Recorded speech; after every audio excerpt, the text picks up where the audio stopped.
যারা TET pass করেছিলেন তারা আজকে আপনার সঙ্গে দেখা করলেন, মূলত কি বিষয় আপনাকে জানান? দেখুন কি জানাচ্ছে আমি পরে বলবো, তার আগে আমি আমার ভিডিওর মাধ্যমে সাধারণ মানুষ যারা দেখবেন তাদের কাছেও বার্তা দিচ্ছি। এদের শুধু একা সমস্যা নয়, আপনার বাড়ির ছেলেটারও সমস্যা। আপনি অর্থনৈতিকভাবে পিছিয়ে আছেন, আপনার ছেলেকে আপনি প্রাইমারি স্কুলে পড়াতে পারছেন না, আপনার ছেলে প্রাইমারি স্কুলে যাচ্ছে, সেখানে টিচার আছে তো? দেখছেন আপনারা কি সব ক্লাসটা ঠিকঠাক হয় তো? না মিড ডে মিল খেয়ে চলে আসে। 2022 সাল, তার আগে 2017-তে লাস্ট টেট হয়েছিল, মানে তার নোটিফিকেশন হয়েছিল, 21-এ তারা টেট হয়েছিল, আর 2022 এই সময়ের মধ্যে প্রায় পশ্চিমবাংলায় প্রাইমারি স্কুলে প্রায় 1.5 লক্ষ শূন্যপদ তৈরি হয়ে গিয়েছে। পড়াশোনা কোথায় হবে? বুনিয়াদী শিক্ষা, প্রাথমিক শিক্ষা যদি আপনার আমার পরিবারের ছেলে মেয়েরা না পায়, তাহলে কম্পিটিশনে যাবে কি করে? গোড়াতেই যদি ধ্বংস করে দেয় এরা, তাহলে উচ্চশিক্ষায় শিক্ষিত হবে কি করে? ফলে কি হচ্ছে, আমরা স্কুল সংখ্যা বাড়ছে, 8-9 অব্দি যেতে পারছে না, পড়াশোনা ঠিক করে করতে পারছে না। তারা কি হচ্ছে, কোথায় যাচ্ছে? কাজ ছেড়ে, পড়াশোনা ছেড়ে কাজে চলে যাচ্ছে।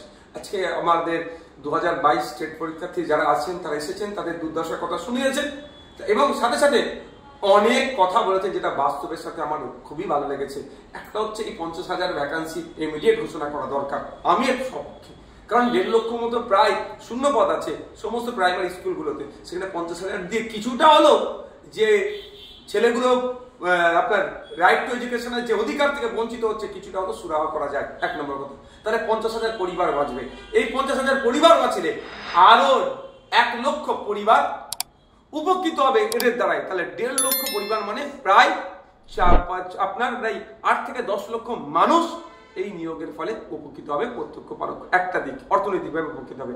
দ্বিতীয় দিক হচ্ছে, এই 50,000 নিয়োগ করলে প্রাইমারি শিক্ষা ব্যবস্থা কিছুটা হলো যে ধ্বংসের দিকে যাচ্ছিল, এই টিচাররা কিছুটা হলো আটকাতে পারবে।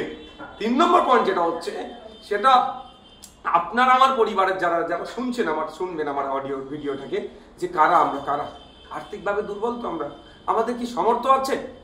আমরা পশ্চিমবাংলায় 50% মানুষ সরাসরি কৃষিকাজের সাথে যুক্ত, আর ওই 50% মানুষের মাসিক গড় ইনকাম বিলো 8,000। তা তারা কি পারবে তাদের ছেলে মেয়েদেরকে প্রাইভেট স্কুলে পড়াতে? সরকারি স্কুলে পড়ানোর ব্যবস্থা করছে প্রাথমিক শিক্ষার জন্য, সেখানে তারা অর্থের অভাবে প্রাইমারি স্কুলে দিচ্ছে, কিন্তু সেখানে টিচার নাই, ফলে তাদের ছেলেদের ভবিষ্যৎ ধ্বংস হচ্ছে। এই নিয়োগগুলি তাদের ছেলেদের যেমন ভবিষ্যৎগুলো ঠিকঠাকভাবে এগোবে, প্রাইমারি শিক্ষাটা ঠিকঠাকভাবে। দ্বিতীয়ত, প্রায় 10 লক্ষ মানুষ পশ্চিমবাংলায় অর্থনৈতিকভাবে স্বাবলম্বী হবে।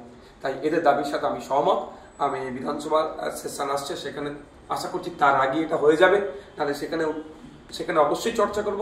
আর কোথাও চর্চা করলে যাতে সরকার দ্রুততার সাথে এই 50,000 ভ্যাকান্সি দিয়ে এদেরকে নিয়োগ দেয়, তার ব্যবস্থা করব।